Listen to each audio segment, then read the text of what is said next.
Hey everyone, welcome back to Corporate Decoder, the place where we decode corporate documents so you don't have to. Today, we're diving into Build-A-Bear Workshop's latest filing. No, they're not selling tiny business suits for your furry friends, but we will uncover what's going on behind the scenes of this childhood favorite.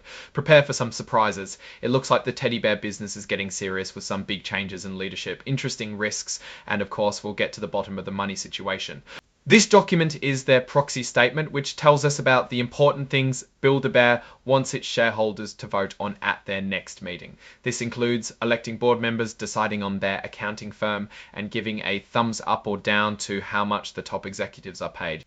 First up, the election of directors. Robert Dixon is stepping down and Richard Johnson, who used to be the big boss at Foot Locker, has joined the board and is standing for re-election. So is Craig Levitt. These are the folks steering the ship, so shareholders get a say in who's on board. These directors bring a lot of experience. We're talking about people who've led major retail chains and know their way around strategic planning, finance, and digital transformation.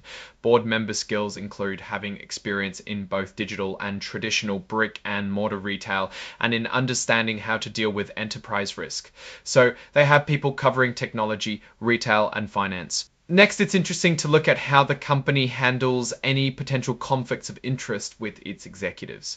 They have a strict policy where any deal between the company and someone on the inside, like a director or executive, has to be carefully reviewed and approved to make sure it's fair to the company. It's all about keeping things honest and above board. Now let's talk about how much the directors get paid. The chairman, Craig Levitt, made around $212,000 last year, while other board members earned in the $140,000 range. This includes cash and stock awards, which they get for keeping the company on track. Executive pay is always a hot topic, so let's see what the top dogs at Build-A-Bear are taking home. The goal is to pay them enough to keep them happy, but also make sure their interests line up with those of the shareholders. The compensation committee uses a consultant to keep compensation fair, and they also consider how well the company is doing. To figure out what's fair, they look at what other companies in the same ballpark are paying. This group includes companies like Funko, Giel, and Tilly's, to name a few. They compare revenue, net income, and market value to make sure they are comparing similar kinds of companies. Base salaries went up 3% for most executives, with the CEO, Sharon John, pulling in $787,700. Not bad for selling stuffed animals. Other executives like Christopher Hurt and Vojtodovich made about $479,000 and $9,000 in base salary. But that's not all they get. There's also a bonus plan that rewards them if the company hits certain targets, like how much money they make and how profitable they are. This year, the executives earned 85.8% of their target bonus because the company did well. On top of that, there are long-term incentives in the form of stock.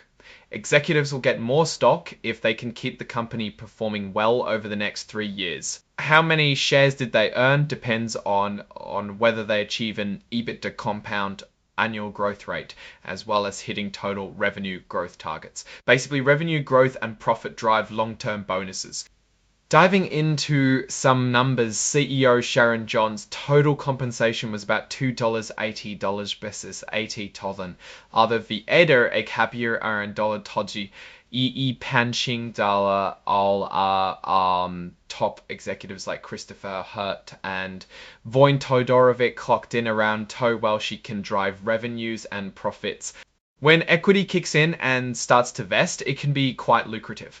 To show how that can add up in 2024, Sharon John saw over $4 million when equity started vesting. Not just stock, but cash.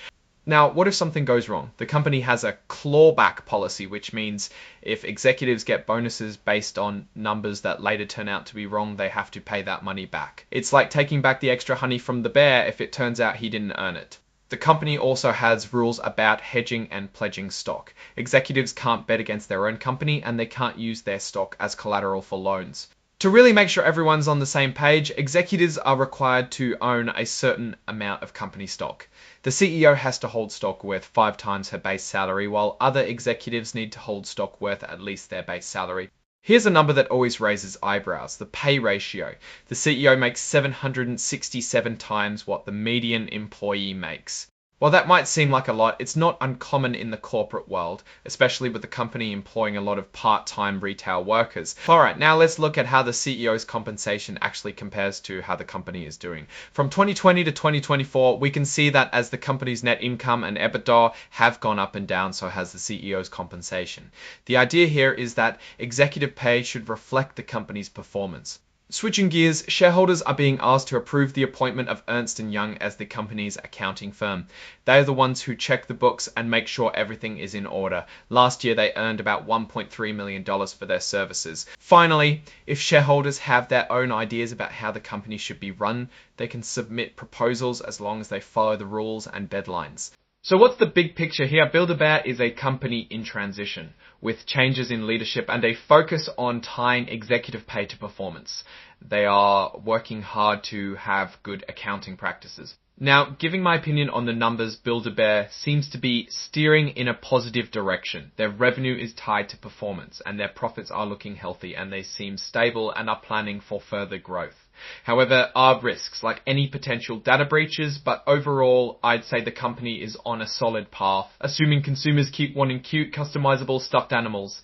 Thanks for watching Corporate Deco if you're into the world of corporate filings.